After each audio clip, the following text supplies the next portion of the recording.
Welcome. With me here in the studio is Abby Ewen, IT Director at Berrymans Lace Mawer. Hello, Abby. Hi. Abby is going to chair the Legal Week Strategic Technology Forum, which takes place in Rome in June.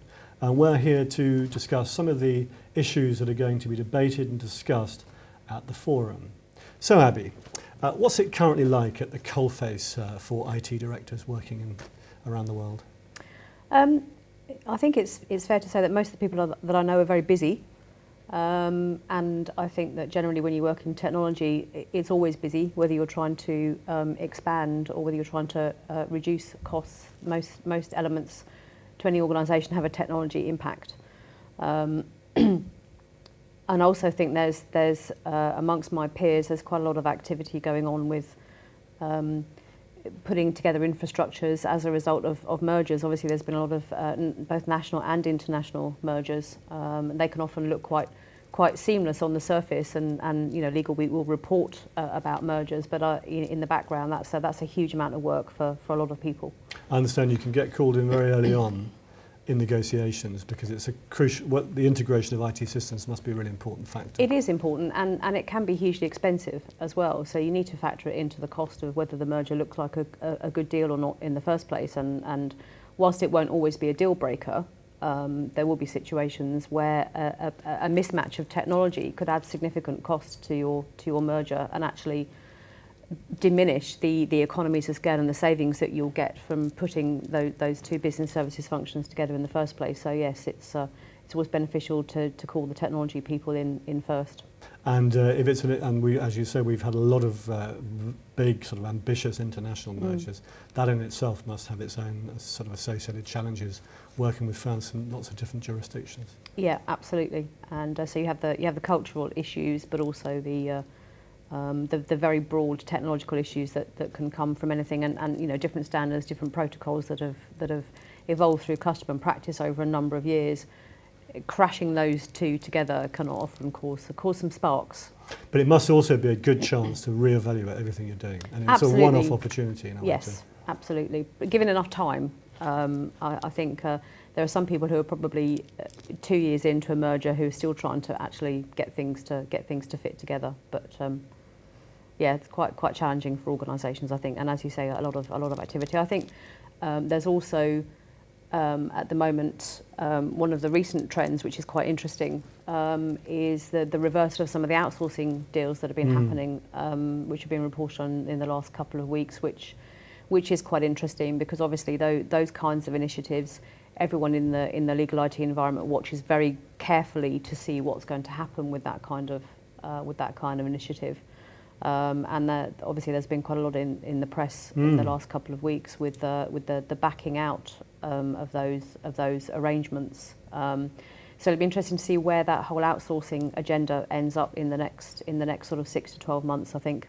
It's in kind of a bit slightly in flux. It's not the end of it, is it? Surely. Well, I think all these things are cyclical. All these things are cyclical, and I do think that there are a lot of firms who are recognising the fact that cost reduction in itself it's not a sustainable strategy, and you know, the more enlightened firms are recognising the fact that you need to invest in your technology, in your people, and in your process, and then putting all three of those together to expand your business. And you know, whilst we are still in the gloomy depths of a recession, it won't last forever, and I think those organisations that are taking steps now to be able to seize the advantage when in an upturn, I think will be the ones who will be the most successful. Well, it's interesting you were saying before, when we were talking before this, that you felt that this sort of downturn has been going on for so long that really the sort of sense is amongst colleagues that there's only so long that you cannot invest. And your sense is that there may be some more investment coming through simply because they've got to do it. You can't. I do feel there's a lot of activity in the market, and you know, which is, you know, good for all of our suppliers as well. But yes, you get to the stage where you can't just do nothing. You can't sit on your legacy systems which inhibit your business.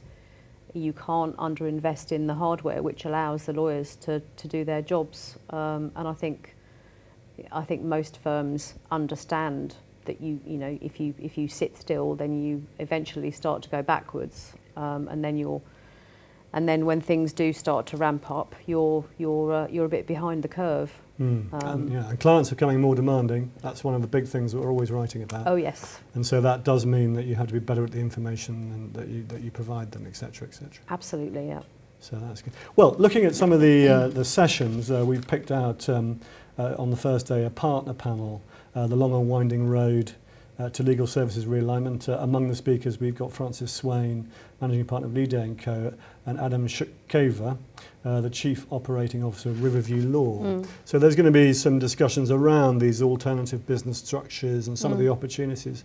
Would that be of interest to you, presumably? Definitely, and I was on a panel session with Adam last year, and he has some very interesting views. I think that session will be interesting simply because he will be talking to an audience of legal IT professionals who clearly get it, understand the need for change, understand the requirement for different structures, different types of people, disruptive technology, use of technology, project management methodologies, all that kind of thing. And Adam is very interesting because he's had the advantage of creating a law firm from a blank piece of paper, which is kind of that dream that a lot of organisations have, where you don't have all the hierarchical baggage and the partnership structure, which can inhibit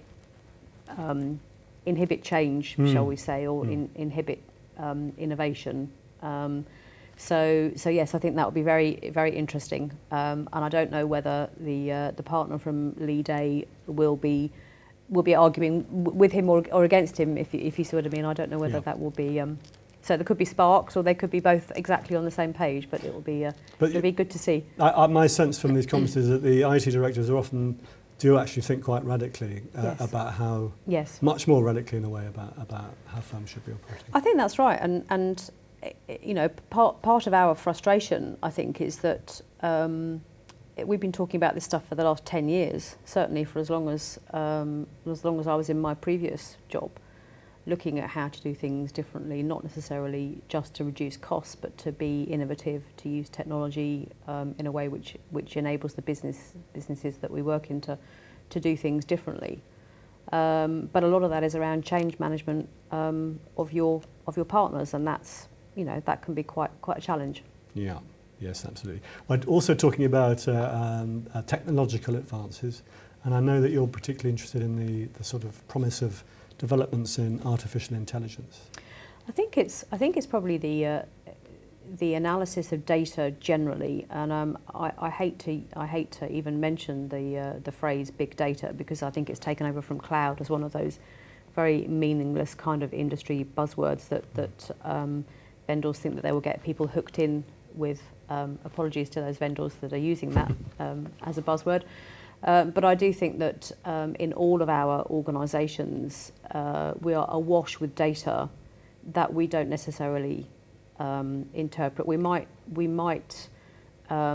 slice and dice it in various different ways, but I don't think we're using pure analytics to understand what that all means. And one of my partners said to me that he said we're data rich but insight poor, and that's not just relating to our firm, but it's generally across the board. And that's one of the things certainly that clients are wanting more and more. They have their expectations that data that is coming from their legal advisors is not just raw data, but it's meaningful and it's analysed. You can spot trends. An obvious example might be litigation, where you can predict the types of litigation that are happening. And absolutely. Like and we're not that far away from that sort of sci-fi world of predicting the next big trend, I don't think.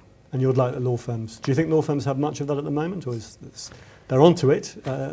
I think they're onto it. I think there are, as I said, firms that are awash with data. You have the challenge internally about who owns that data, because you can often find that data that lives in the finance systems tends to be claimed by finance, data that lives in the CRM systems tends to be claimed by marketing. But I think putting all that stuff together and really doing some clever. I'm sure there are some people who are doing some very clever analytics around that. And there's another session on the Office of the Future, and I know that's something that some firms have put a lot of thought into.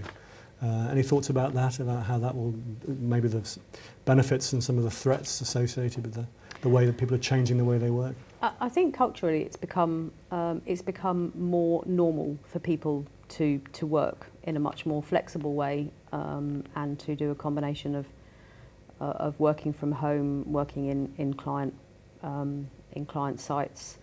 The technology exists to enable all of that flexibility to happen. The barriers are still cultural ones, but I think that as the cost reduction agenda continues, and there are lots of organisations who have very large office spaces that they're paying significant amount of rent on, that will be viewed as potentially an unnecessary overhead. So I think there are a lot of initiatives around better use of space generally, whether it's open plan working, hot desking, hotelling, home working, whatever, or a combination of a number of those things. I know there's some firms that are doing some quite innovative things around that as well, but still facing those sort of cultural challenges that we all need to overcome of delegating to people who are